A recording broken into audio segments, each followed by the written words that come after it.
Welcome back, money mavens, gold bugs, and inflation hawks, to Boss Economics World, the only show that turns economic chaos into pure, unadulterated entertainment.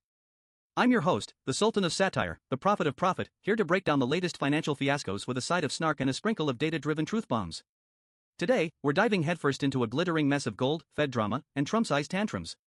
Buckle up, folks, because this is going to be a wild ride through the economic jungle. Alright, let's set the scene. It's August 28, 2025, and the financial world is buzzing like a beehive poked with a stick. Gold, yes, that shiny metal your grandma hoards in her basement, is holding steady at a jaw-dropping $3,391.71 an ounce after a two-day rally. Why? Because the markets are freaking out over two things: the independence of the Federal Reserve and the ever-looming specter of inflation. And who's at the center of this circus? None other than former, and apparently forever, President Donald J. Trump, who's trying to fire Fed Governor Lisa Cook faster than you can say quantitative easing.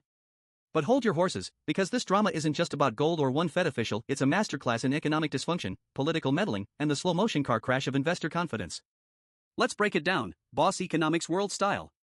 First up, let's talk about the elephant in the room, or should I say, the golden-haired bull in the china shop? Donald Trump is back at it, folks, trying to turn the Federal Reserve into his personal piggy bank. This time, he's gunning for Fed Governor Lisa Cook, claiming she falsified mortgage documents. Her lawyer's response? This is nonsense, zero facts, zero legal basis. But let's be real, since when has Trump needed facts to fire someone? This is the guy who once suggested injecting bleach to fight COVID, so logic isn't exactly his strong suit. Now, here's why this matters. If Trump succeeds in ousting Cook, he could secure a four-person majority on the Fed's board. That's right, folks, the institution that's supposed to be the guardian of monetary stability could become a rubber stamp for Trump's wildest economic fantasies. And what does Trump want? Lower interest rates, baby. He's been screaming for rate cuts louder than a toddler in a candy store, even though inflation is already giving us all heartburn.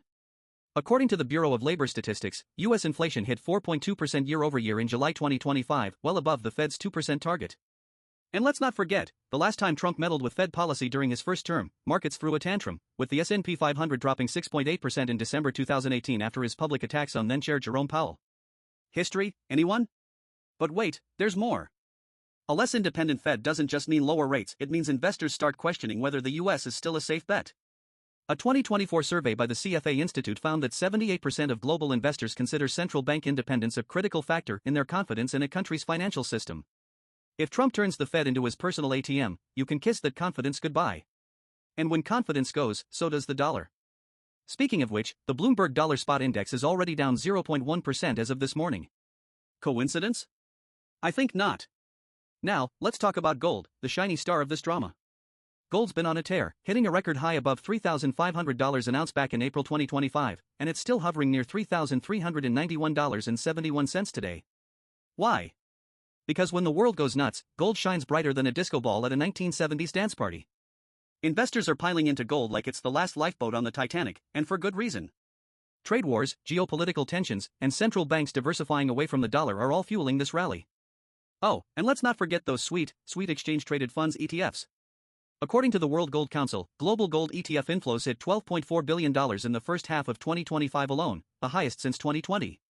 But here's the million-dollar, or should I say, $3,500 an ounce question: is gold a safe haven, or is it a bubble waiting to pop? Let's look at the data. Central banks are buying gold like it's going out of style, with the People's Bank of China adding 225 tons to its reserves in 2024, according to the IMF. Why? Because they're terrified of a weakening dollar, especially with Trump threatening to slap tariffs on everything from Chinese EVs to French wine. And speaking of tariffs, the Peterson Institute for International Economics estimates that Trump's proposed 2025 trade policies could add 1.3 percentage points to U.S. inflation. More inflation, more gold buying, it's a vicious cycle, folks. But here's the kicker: gold isn't the only game in town. Silver, palladium, and platinum are all flat or down today, which tells us this rally is all about fear, not fundamentals. And fear, my friends, can be a fickle mistress. If the Fed manages to fend off Trump's meddling and inflation cools, gold could come crashing down faster than a house of cards in a windstorm. Just look at 2011, gold hit $1,900 an ounce, only to plummet 45% over the next 5 years. History doesn't repeat, but it sure does rhyme. Now, let's talk about the real villain in this story: inflation.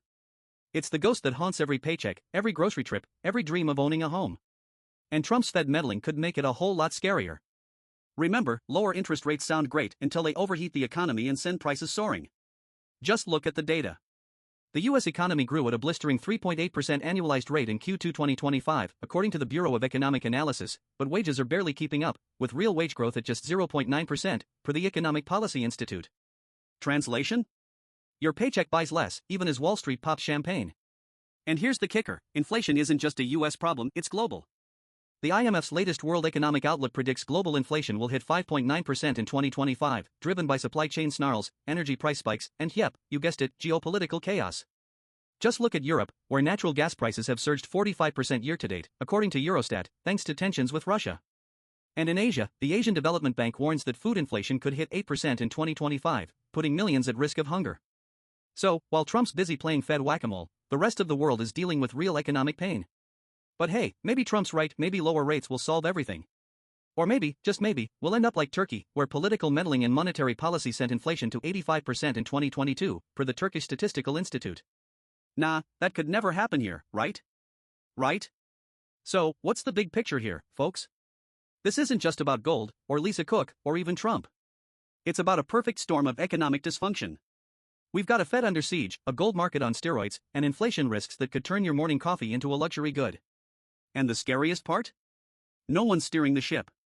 The Fed's independence is hanging by a thread, investors are running for the hills, and policymakers are too busy playing political ping-pong to notice the iceberg dead ahead. Here's the bottom line, my financially savvy friends: the stakes couldn't be higher. A 2025 report by the Bank for International Settlements warns that central bank independence is more critical than ever in an era of rising populism and geopolitical instability. If we lose that independence, we lose the trust that holds the global economy together. And trust, once lost, is harder to rebuild than a sandcastle in a tsunami. So, what's the play? Stock up on gold? Hide under your bed? Move to a bunker in New Zealand? Nah, here at Boss Economics World, we say, stay informed, stay skeptical, and always follow the data. Because in a world of economic chaos, knowledge is the only currency that never loses value. That's all for today, folks. Don't forget to like, subscribe, and ring that bell, because in this economy, you'll need all the warnings you can get. Until next time, this is the Sultan of Satire, signing off. Stay sharp, stay solvent, and stay sassy.